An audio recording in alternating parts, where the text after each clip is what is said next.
Last year, 22, 23 won, so just knowing that the score itself is there.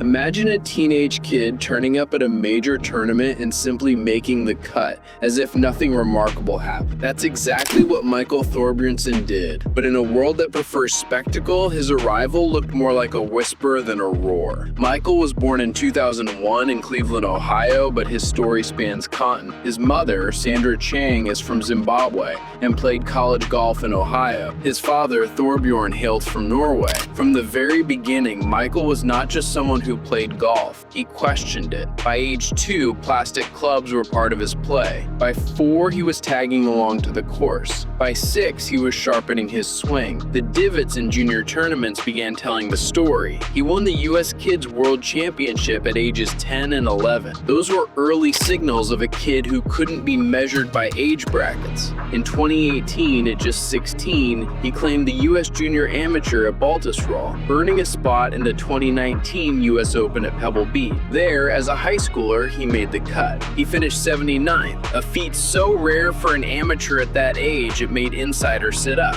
Then came Stanford. Choosing that university wasn't just about pedigree, it was where mechanics meet mental toughness. On the collegiate circuit, Thorbjornsen's consistency stood out. Multiple top 10 finishes, capturing the Pac-12 championship, and performing in pro-level fields even while still an amateur. One such moment, during the Travelers Championship, he competed on a sponsor exemption, shot low, and finished 4th. Because he was still an amateur, the prize money was given to another player, but everyone saw the result. He also represented the U.S. International in events where national pride and pressure intersect. That kind of stage tested his mettle. In 2024, he finished number 1 in PGA Tour University rankings, a direct pathway to the main tour. Immediately turning pro, he entered a new chapter, but he entered quietly. No flashy announcements, no viral hype campaign. He let performance carry him forward because his story wasn't about showmanship, it was about unfolding. By 2025, Thorbjornsen was no longer just a promising rookie,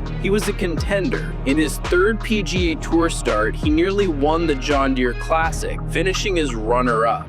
Soon after, he tied for 2nd at Corrales Punta Cana. Both results screamed, this kid doesn't just hold his own, he challenges. But distance alone isn't enough. What separates him is how he pairs power with crisp control. In 2025 through June, he ranked top 5 in driving distance, averaging well over 316 yards off the tee. He's not just out-driving others, he makes the longer clubs accurate. In several recent events, his strokes gained off the tee hovered around plus 0.4, placing him among the elite instead of the hopeful. He's earning advantage, not luck. At the same time, he posted greens in regulation near 69 to 70%. That means his long game slots him an advantage, not as the one-trick bomb thrower, but as someone who gives himself birdie chances. His weakness? Putting. Over a series of tournaments, he posted a negative strokes gained putting, ranking in the lower third of full-time players. It's not disastrous, it's a gap, a realistic one, but elite champions refine gaps. His swing mechanics deserve praise. It's athletic, fluid, and consistent. He doesn't try to yank shots. He lets his body torque, let the club face do the work, and control the ball flight. He once said,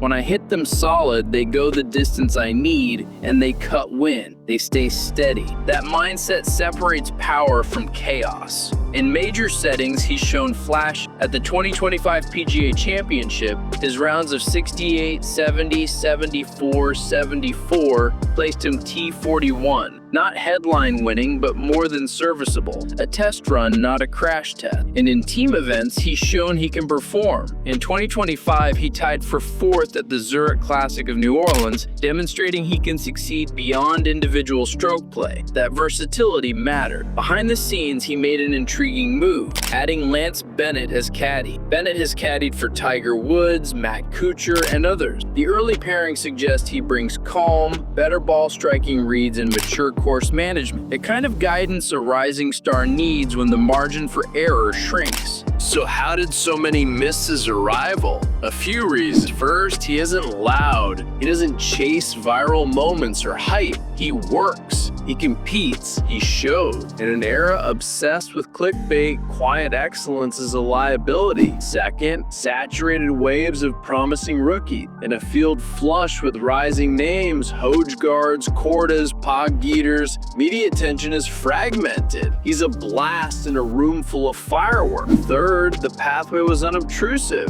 He didn't have to dominate the Korn Ferry Tour or rely solely on sponsor invite. He progressed to the collegiate route, steady, controlled, and under the radar. Fourth, he already plays mature. He doesn't chase attention. His demeanor is grounded. That often translates to low media noise. It's a strength until you know. Now, as the lights move toward him, the questions sharpen. Can he close? 2 near misses early in his pro career show promise, but also the killer instinct he must forward. Can he turn length into totality? Power is incomplete without finesse. Approaches, short game, nerves under 72. Can he withstand pressure? In majors, spectators, and final rounds, cracks show. Does he crack? Does he grow? Which identity will he embrace? The bomber? The thinking shot maker? Or a hybrid that thrives under any condition? Can he stand out? In an overflow of stars, does he become a name or remain a cult favorite? His Stanford coach, Conrad Ray,